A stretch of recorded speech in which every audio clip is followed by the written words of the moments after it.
Question paper class 9th subject science March 2021। बच्चों यहाँ पर हम मार्च 2021 का क्वेश्चन पेपर सॉल्व कर रहे हैं और इससे पिछली सीरीज में हमने आपको पिछले 5 वर्षों के गणित के क्वेश्चन पेपर सॉल्व करके दिए हैं। आशा है आपको उनसे लाभ हुआ होगा। आइए प्रश्न पत्र प्रारंभ करते हैं। Question number first, what does the odometer of a car measures? एक कार का ओडोमीटर क्या मापता है? अब कार का ओडोमीटर क्या मापता है? आप देखो यहाँ लिखा है only speed, acceleration of car, distance covered by car, none of this. अब ओडोमीटर क्या मापता है? केवल यहाँ पे डिस्टेंस कवर्ड बाय कार क्या मापता है? Distance covered by car, car द्वारा तय की गई दूरी। ठीक है, कार द्वारा चली गई दूरी या तय की गई दूरी। अब नेक्स्ट क्वेश्चन देखिए, वेग समय ग्राफ के नीचे के क्षेत्र में मापी गई राशि क्या होती है? What is the quantity which is measured by the area occupied below the velocity time graph? Velocity time का जो ग्राफ होता है आपने देखा होगा, आपकी बुक पे बना हुआ इस तरह का। तो इसके नीचे कौन सी राशि, कौन सी क्वांटिटी मापी जाती है बच्चों? हमेशा डिस्प्लेसमेंट यानी कि विस्थापन, विस्थापन कितना, ये वेलोसिटी टाइम का जो ग्राफ होता है इसे हम क्या मापते हैं? हमेशा विस्थापन। क्या मापते हैं इससे? विस्थापन। ऑप्शन बी इसका सही उत्तर है। क्वेश्चन नंबर थर्ड देखिए, वस्तुओं द्वारा अपनी गति की अवस्था में परिवर्तन का विरोध करने की प्रवृत्ति क्या कहलाती है? The nature tendency of objects to resist a change in their state of rest और of uniform motion is called, उसे क्या बोलते हैं हम? जड़त्व, इनर्शिया बोलते हैं। ठीक है, कोई भी चीज जो है अपनी अवस्था परिवर्तन का विरोध करती है, ये जड़त्व का नियम है, इनर लॉ ऑफ इनर्शिया है ये। क्वेश्चन नंबर फोर्थ, बल का एसआई मात्रक क्या है? बिल्कुल सिंपल सिंपल क्वेश्चन है पेपर में आए हुए। बल का एसआई मात्रक क्या है? क्या होता है बल का एसआई मात्रक? न्यूटन। क्या होता है? न्यूटन। ये न्यूटन प्रति सेकंड, न्यूटन मीटर या न्यूटन प्रति मीटर आपने ये नहीं लिखना, न्यूटन इसका एसआई मात्रक होता है। क्वेश्चन नंबर फिफ्थ, किसी वस्तु का चंद्रमा पर भार पृथ्वी पर इसके भार का डैश होता है? Weight of a body on moon is dash of its weight on earth. 1/6 part होता है बच्चों। कितना होता है? 1/6 पार्ट, 1/6 भाग होता है। अगर पृथ्वी पर कोई वस्तु 60 केजी की है तो चंद्रमा पर जाकर वो 10 केजी की रह जाएगी, 1/6 पार्ट रह जाती है। क्वेश्चन नंबर सिक्स्थ, पृथ्वी द्वारा लगाए जाने वाले गुरुत्वाकर्षण बल कहलाता है? Force of gravity due to earth is called. पृथ्वी द्वारा जो गुरुत्व बल लगाया जाता है उसे क्या बोलते हैं? ग्रेविटी। क्या बोलते हैं उसे? ग्रेविटी। गुरुत्व बल क्या बोलते हैं उसे हम? गुरुत्व बल। ऑप्शन सी इसका सही उत्तर है। क्वेश्चन नंबर सेवंथ, निम्न में से बहते हुए पानी में किस प्रकार की ऊर्जा होती है? Which form of energy does the flowing water possess? किस प्रकार की एनर्जी? तो पोटेंशियल एनर्जी होती है, इलेक्ट्रिकल होती है, ग्रेविटेशनल होती है या काइनेटिक होती है। स्थितिज ऊर्जा, किसी वस्तु में उसकी स्थिति के कारण उत्पन्न ऊर्जा स्थितिज ऊर्जा होती है। विद्युत ऊर्जा विद्युत के कारण उत्पन्न होती है। गुरुत्वाकर्षण ऊर्जा पृथ्वी की जो ऊर्जा होती है गुरुत्व बल उसके कारण होती है। और गतिज ऊर्जा क्या होती है? किसी वस्तु में उसकी गति के कारण उत्पन्न ऊर्जा जो है वो गतिज ऊर्जा कहलाती है। तो काइनेटिक एनर्जी जो है इसका सही ऑप्शन है।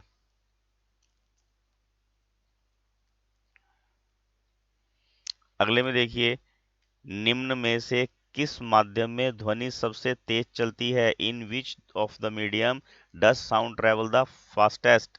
सबसे अधिक किस में चलेगी? लोहे में। किस में चलती है सबसे अधिक? लोहे में। वायु में या जल में कम चलती है, लोहे में सबसे अधिक चलती है क्योंकि इसके कण आपस में बहुत ज्यादा क्लोज होते हैं। ठीक है, इसलिए इसमें बहुत तेजी से ध्वनि गति करती है। क्वेश्चन नंबर 9th, एकांक समय में होने वाले दोलनों की कुल संख्या को कहते हैं? The number of complete oscillations per unit time is called.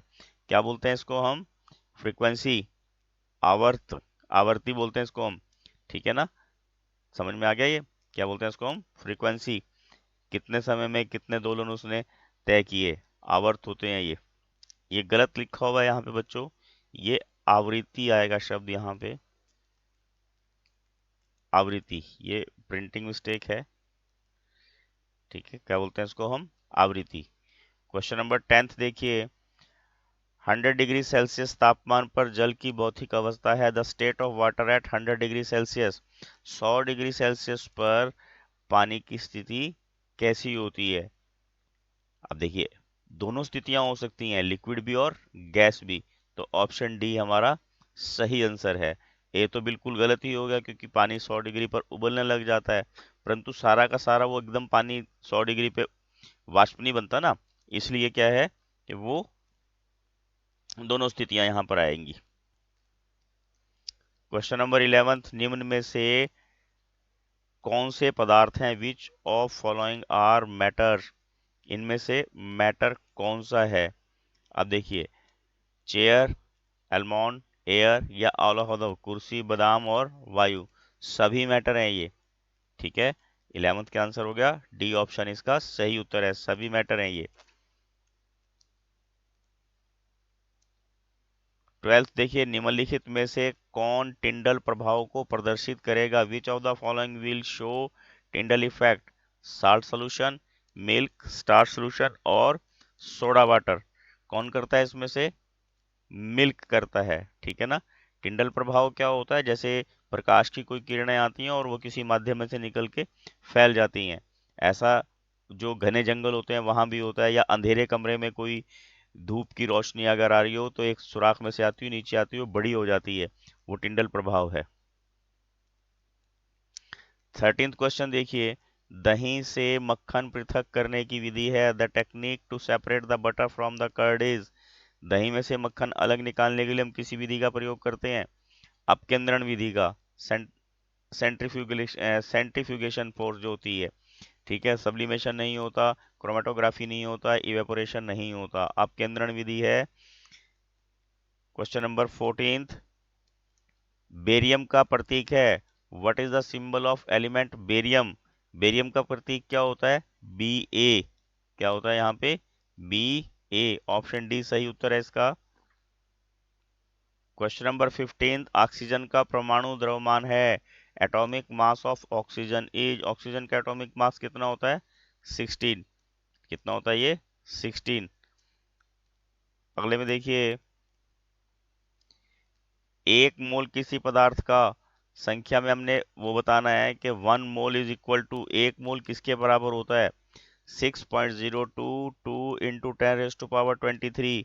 Option C यहाँ सही उत्तर है, 6.022 इंटू 10⁻23। इतनी संख्या होती हैं एक मोल में। क्वेश्चन नंबर 17, परमाणु के अपरमाणविक कण कौन से हैं, the subatomic particles of an atom are, proton, neutron, electron, एक है या सभी हैं, ये उपरोक्त सभी हैं, ऑप्शन डी इसका सही उत्तर है, ये अपरमाणविक पार्ट होते हैं इसके। क्वेश्चन नंबर 18, कोशिका की खोज किसने की, who discovered the cell, Robert Hooke, Robert Brown, आगा है ल्यूवेनहोक या टी श्वान। रॉबर्ट हुक ने की थी, किसने की थी, रॉबर्ट हुक ने, तो ए ऑप्शन इसका सही उत्तर है। 19th क्वेश्चन देखिए, कोशिका के अंदर प्रोटीन का संश्लेषण कहाँ होता है, where are protein synthesized inside the cell, cell के अंदर कोशिका का जो सेल में सॉरी प्रोटीन का संश्लेषण कहाँ पर होता है बच्चों, राइबोसोम्स में। कहाँ होता है, राइबोसोम्स में। और आपको याद रखना है, माइटोकॉन्ड्रिया क्या होता है, ये ऊर्जा घर होता है। ठीक है, तो यहाँ पे नहीं होता, राइबोसोम में होता है। या उस ऊतक का नाम बताओ जो हमारे शरीर में गति के लिए उत्तरदायी है, which tissue is responsible for movement in our body, हमारी बॉडी में मूवमेंट के लिए कौन सा टिश्यू होता है। आप देखिए, मस्कुलर टिश्यू जो पेशीय ऊतक होते हैं उनसे गतियां होती हैं हमारे शरीर में। ठीक है, एपिथेलियम या पेरेन्काइमा या तंत्रिका ऊतक इनके द्वारा नहीं होती, तंत्रिका ऊतक तो मैसेज को कन्वे करता है। ठीक है ना, एपिथेलियम ऊतक की जो बाहरी त्वचा बनी होती है हमारे शरीर की, उस वो होता है। अगला देखिए, 21st क्वेश्चन है, आर्थोपाडा जीव हैं, आर्थोपाडा एनिमल इज, इनके आर्थोपोडा किस श्रेणी में आते हैं, ये मतलब सॉरी, कौन सा जीव ऑर्थोपोडा श्रेणी में आता है इसमें? स्कॉर्पियन जो होती है, बिच्छू जो होते हैं वो ऑर्थोपोडा में आते हैं इसमें। ऑर्थोपोडा में वो होते हैं जिनका सिर, शरीर अलग अलग होते हैं ये। जैसे जैसे मक्खी है, मक्खी भी ऑर्थोपोडा में आती है, उसकी आप देखो गर्दन अलग नजर आती है और बाकी शरीर अलग नजर आता है। 22वां क्वेश्चन देखिए, पोरीफेरा का अर्थ है, meaning of Porifera, organisms with holes, छिद्र युक्त जीवधारी जो हैं वो पोरीफेरा में आते हैं। सी ऑप्शन इसका सही उत्तर है। और धारा रेखीय जीव कौन से में आते हैं? ये जलचर होते हैं सारे। अगला देखिए, मगरमच्छ का हृदय होता है, the heart of crocodile is, अब क्रोकोडाइल का हार्ट कितने कक्षीय होता है? ये इसके 4 चैम्बर होते हैं, 4 कक्षीय होता है ये। क्या बताया हमने आपको? 24 देखिए, संक्रामक रोग फैलते हैं, इन्फेक्टिशियस डिजीज स्प्रेड बाय, अब जो संक्रामक रोग हैं वो किसके द्वारा फैल सकते हैं? जल के द्वारा भी फैल सकते हैं, वायु के द्वारा भी फैल सकते हैं, रोग वाहक कीटों द्वारा भी फैल सकते हैं, वाटर, एयर, वेक्टर्स, इंटेक्ट। तो मतलब क्या आ जाएगा? All of the above. 25th में देखिए, एड्स का कारक है, AIDS is caused by, AIDS AIDS किसके कारण होता है? जीवाणु, विषाणु, प्रोटोजोआ या फफूंदी? आप भी थोड़ा अपने दिमाग पे जोर पाइए, ये विषाणुओं के द्वारा होता है, ठीक है ना। नेक्स्ट देखिए, क्वेश्चन नंबर 26, हमारे वायुमंडल में कितने प्रतिशत भाग नाइट्रोजन गैस है? What is the percentage of nitrogen gas in our atmosphere, atmosphere में कितने परसेंट है? 78% है। कितनी है ये? 78%। सबसे ज्यादा एटमॉस्फेयर में नाइट्रोजन होती है। 27th क्वेश्चन, निम्न में से किस में कार्बन पाया जाता है? In which of the following carbon is present, अब इसमें बताना है कार्बन किस में होता है? प्रोटीन्स में, कार्बोहाइड्रेट्स में, लिपिड्स में या सभी में? बच्चों सभी में होता है इसमें। प्रोटीन में भी कार्बन होते हैं, कार्बोहाइड्रेट्स में भी होते हैं, लिपिड में भी होते हैं, और ऑल ऑफ द अबव। एक जनरल सी बात आपने ध्यान रखनी, जो चीजें जल जाती हैं उसमें कार्बन होती है, जिसमें कार्बन नहीं होती वो चीज जलेगी ही नहीं। नेक्स्ट देखिए, 28th क्वेश्चन, निम्न में से ग्रीन हाउस गैस है, विच of the following is green house gas, इनमें से कौन सी जो है ग्रीन हाउस गैस है? Carbon dioxide. कौन सी है? Carbon dioxide. कार्बन डाइऑक्साइड की वजह से ही ग्रीन हाउस प्रभाव होता है।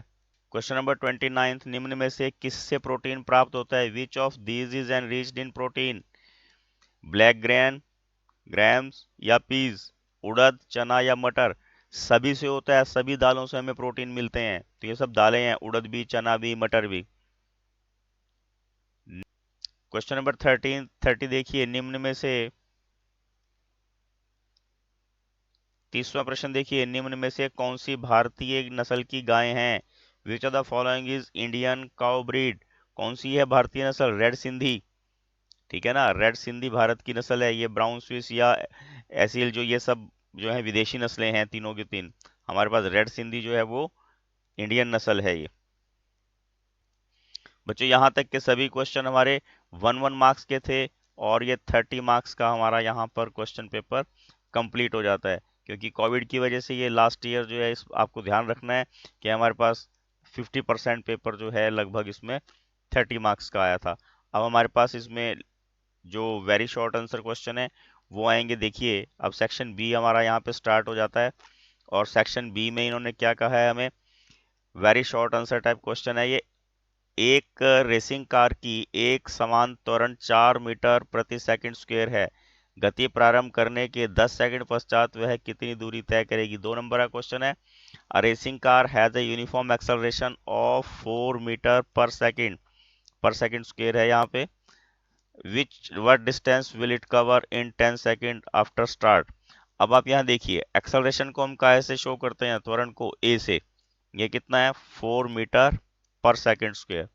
अब टाइम कितना है हमारे पास? यहाँ पे टाइम है हमारे पास 10 सेकंड।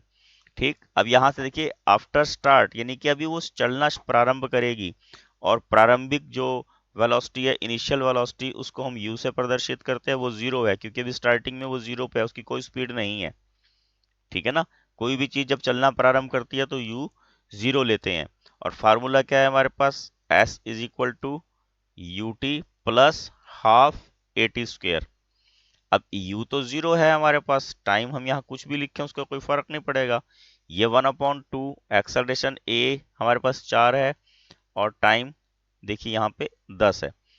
ये तो 0 हो गया हमारा सारा, प्लस 2 से हमने इसको कट कर दिया, 2 आ गया, और ये आ गया 100, और हमारे पास आ जाएगा 0 प्लस 200, और आंसर आ गया हमारे पास s is equal to 200 metre, यानी कि 200 मीटर जो है उसकी दूरी यहाँ पर आ जाएगी। और नेक्स्ट क्वेश्चन है, मिश्रण और यौगिक में अंतर लिखिए। सब दो दो नंबर के क्वेश्चन है। Write two difference between mixture and compound. बच्चों देखिए, मिक्सचर क्या होता है? जब मिश्रण में दो या दो से अधिक पदार्थ रासायनिक तौर पर संयोजन नहीं करते, वो मिक्सचर है। किसी भी अनुपात में हो जाए वो मिश्रण हो गया। ठीक है, जैसे सपोज कीजिए कि आपने आटे में नमक मिला लिया, नमक में चीनी मिला दी, ये मिश्रण है, कोई अनुपात नहीं है। और यौगिक क्या होते हैं? यौगिक में दो या दो से अधिक तत्व रासायनिक तौर पर संयोजित होते हैं।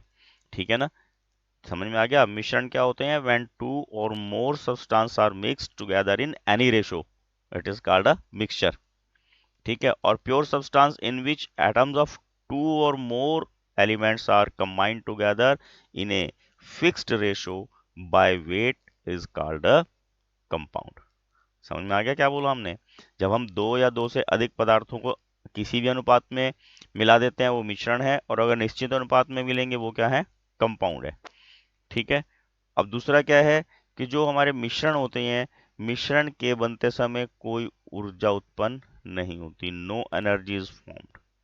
ठीक है, और यौगिक के बनते समय ऊर्जा या तो अवशोषित होगी या उत्सर्जित होगी। ये ध्यान रखना है आपने, जब भी कोई कंपाउंड बनेगा या तो एनर्जी निकलेगी या एनर्जी उसको जरूरत पड़ेगी। जो मिश्रण होते हैं बच्चों, इनका गलनांक और क्वथनांक स्थिर नहीं होता। जो भी मिक्सचर होते हैं, इनकी जो मेल्टिंग पॉइंट है और बॉइलिंग पॉइंट है वो कांस्टेंट नहीं होते। जो यौगिक होते हैं उनका स्थिर गलनांक और क्वथनांक होता है। क्या बताया हमने आपको? उनका स्थिर गलनांक और क्वथनांक होता है। आपने इस चीज का भी ध्यान रखना है। और दूसरा क्या है, जो मिश्रण होते हैं इसके मूल अवयव किसी भी अनुपात में होते हैं, और जो यौगिक होते हैं उनके मूल अवयव एक निश्चित अनुपात में होते हैं। हमें वैसे 2 नंबर का क्वेश्चन है, तो मैक्सिमम 3 या 4 पॉइंट हमें इसमें सफिशिएंट होते हैं बच्चों, इससे फालतू हमने इसमें नहीं लिखने। नेक्स्ट क्वेश्चन देखिए, अच्छे स्वास्थ्य की दो आवश्यक स्थितियां बताइए। State any two condition essential for good health. Good health के लिए क्या क्या जरूरी है? देखिए, बैलेंस डाइट होनी चाहिए,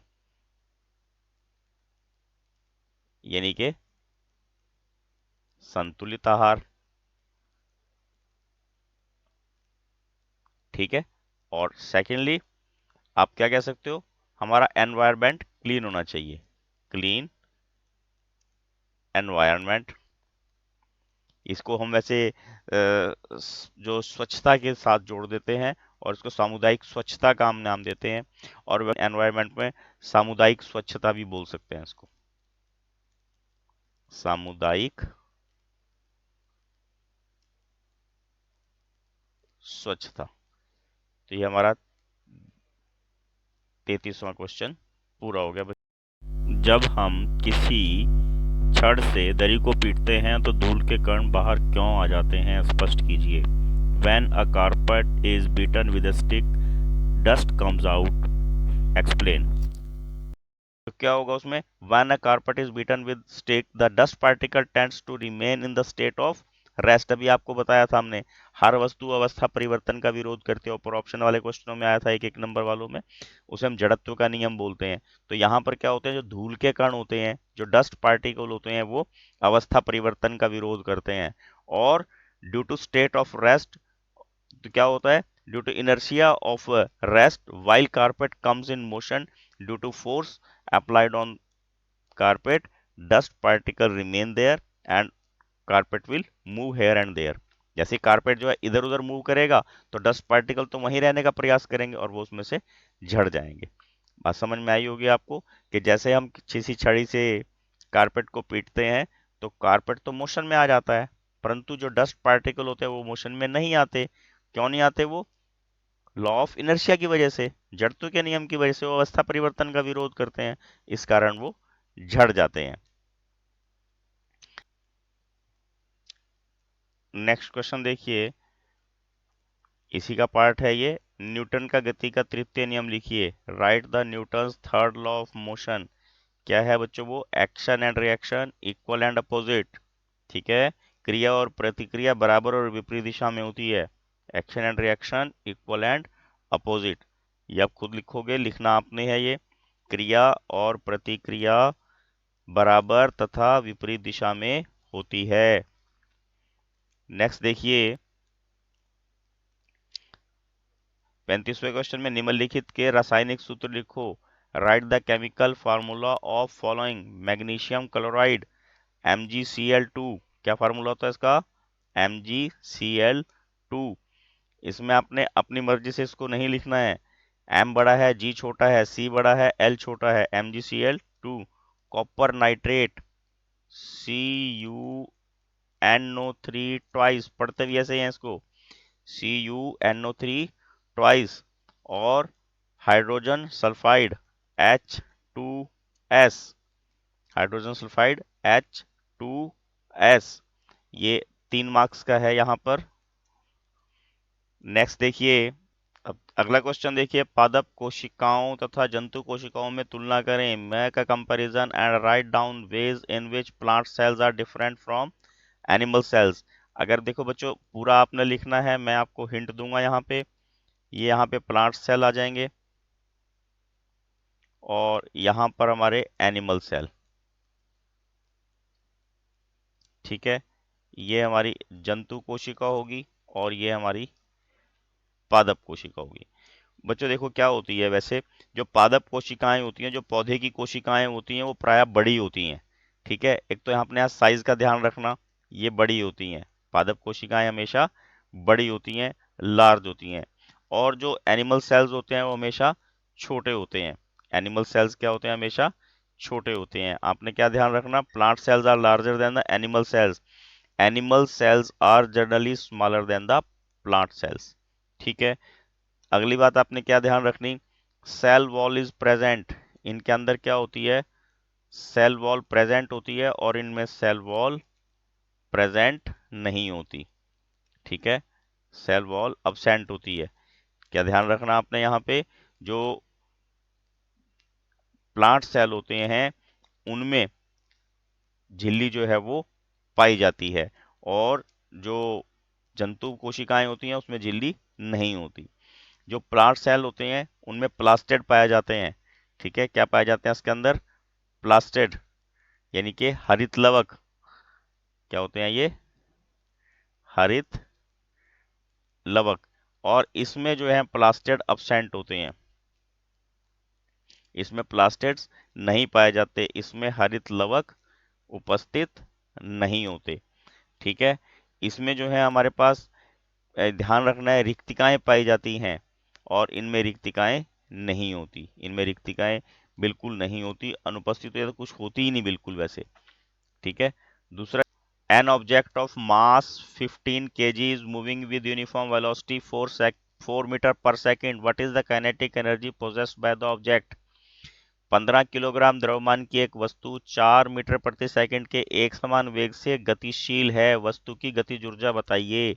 अब m देखिए कितना है? 15 kg। कितना है? 15 kg। और v कितना है?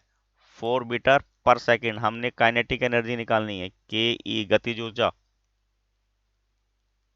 गतिज ऊर्जा अभी हमने फार्मूला बताया है, हाफ mv²।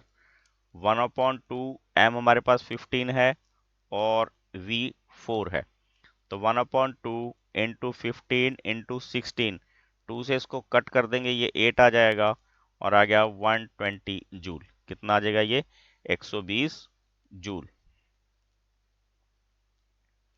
नेक्स्ट क्वेश्चन है, a battery lights a bulb, describe the energy changes involve in the process. एक बैटरी बल्ब जलाती है, इस प्रक्रम में होने वाले ऊर्जा परिवर्तनों का वर्णन कीजिए। अब देखिए, बैटरी में कौन सी एनर्जी होती है?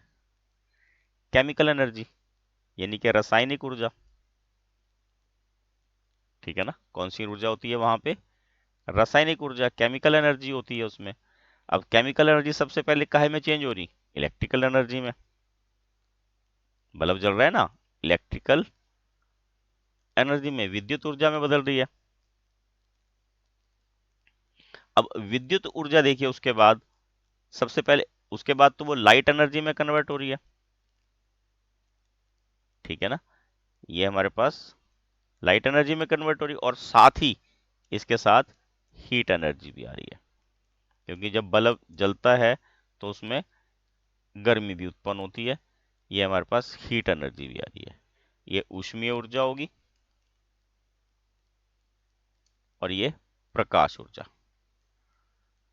तो आपको समझ में आ गया होगा, केमिकल एनर्जी विद्युत ऊर्जा में चेंज होगी, विद्युत ऊर्जा प्रकाश ऊर्जा में, और ऊष्मीय ऊर्जा दोनों में चेंज होती है। ठीक है, नेक्स्ट देखिए, give an example of potential energy. अब पोटेंशियल एनर्जी का, स्थितिज ऊर्जा का एक उदाहरण दीजिए। कोई भी चीज कहीं भी रखी हो, मेज पर रखी हुई वस्तु, मेज पर रखी हुई पुस्तक, ठीक है, मेज पर रखा हुआ गिलास, खड़ी हुई गाड़ी, a book lying on a table possesses potential energy. जो किसी वस्तु में उसकी स्थिति के कारण उत्पन्न ऊर्जा होती है उसे हम स्थितिज ऊर्जा कहते हैं। ठीक है ना, अ book lying on a table. ठीक है, इसमें भी जो है हमारे पास स्थितिज ऊर्जा होती है। अब ये देखिए 38th क्वेश्चन है, इसमें टेबल बनाना है। यहाँ पे देखिए क्या लिखा है इन्होंने, परमाणु संख्या एटॉमिक नंबर 16 है, और द्रव्यमान संख्या यहाँ पे 32 है।